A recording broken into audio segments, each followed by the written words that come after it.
बाद में पता चला कि कई साल पहले इसी सड़क पर एक लड़की की मौत हो गई थी। वह गांव जाने के लिए लिफ्ट मांग रही थी, लेकिन एक तेज रफ्तार ट्रक ने उसे कुचल दिया। तब से वह भटकती आत्मा बनकर इस सड़क पर लिफ्ट मांगती है।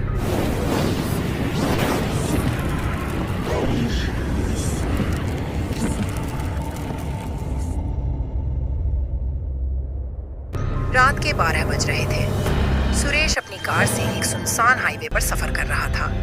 आसमान में घने बादल छाए थे और हल्की हल्की बारिश हो रही थी। यह रास्ता उसके गांव की ओर जाता था, लेकिन इसके बारे में कई डरावनी कहानियां प्रचलित थीं। कहा जाता था कि इस सड़क पर जो भी अकेले सफर करता है, वह किसी न किसी अनजानी शक्ति का शिकार बन जाता है। सुरेश को इन बातों पर यकीन नहीं था। वह एक तर्कशील व्यक्ति था और भूत प्रेत की कहानियों को महज अफवाह मानता था।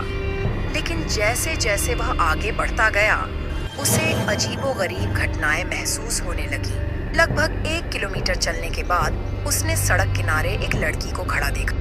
वह सफेद साड़ी में थी, उसके लंबे काले बाल भीगे हुए थे और सिर झुका हुआ था। सुरेश ने सोचा कि शायद कोई मुसाफिर होगी जिसे मदद की जरूरत होगी।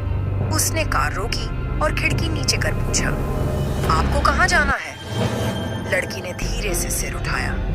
उसकी आंखें कोयले की तरह काली थीं, चेहरा बेहद पीला और भावहीन था। उसने धीरे धीरे कहा, मुझे गांव तक छोड़ देंगे?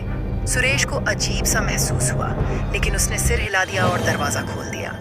लड़की चुपचाप पिछली सीट पर बैठ गई। कार के अंदर घुसते ही ठंडक बढ़ गई। सुरेश ने हीटर ऑन कर दिया, लेकिन ठंड कम होने के बजाय बढ़ती जा रही थी। कुछ मिनट बाद सुरेश ने रियर व्यू मिरर में देखा। वह चौंक गया। लड़की अब पीछे नहीं थी, लेकिन कार का दरवाजा खुला भी नहीं था। अचानक उसे अपने बाजू में ठंडी हवा महसूस हुई। जैसे ही उसने बगल में देखा, वही लड़की अब उसकी सीट के पास बैठी थी। वह बुरी तरह घबरा गया और कार को तेजी से भगाने लगा। लड़की के होंठ हिले, लेकिन उसकी आवाज में कोई भाव नहीं था। उसने कहा, तुम इस सड़क पर अकेले क्यों आए? सुरेश का दिल तेजी से धड़कने लगा। वह कुछ बोलता, इससे पहले लड़की की आंखें लाल हो गईं और उसका चेहरा डरावना हो उठा। उसने एक भयंकर चीख मारी और अचानक गायब हो गई। सुरेश ने कार की स्पीड बढ़ा दी, लेकिन तभी सड़क के बीचों बीच एक अजीब साया दिखा। वह एक आदमी जैसा दिख रहा था, लेकिन उसका सिर धड़ से अलग था।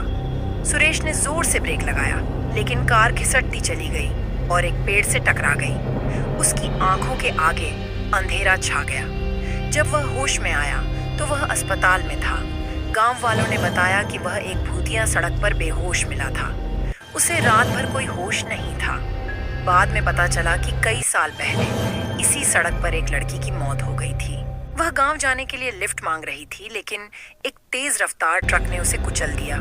तब से वह भटकती आत्मा बनकर इस सड़क पर लिफ्ट मांगती है। जो उसकी मदद करता है, वह जिंदा नहीं बचता। सुरेश को अब यकीन हो गया था, भूत प्रेत सिर्फ कहानियों में ही नहीं, असलियत में भी होते हैं। उसने कभी दोबारा उस सड़क पर जाने की हिम्मत नहीं की।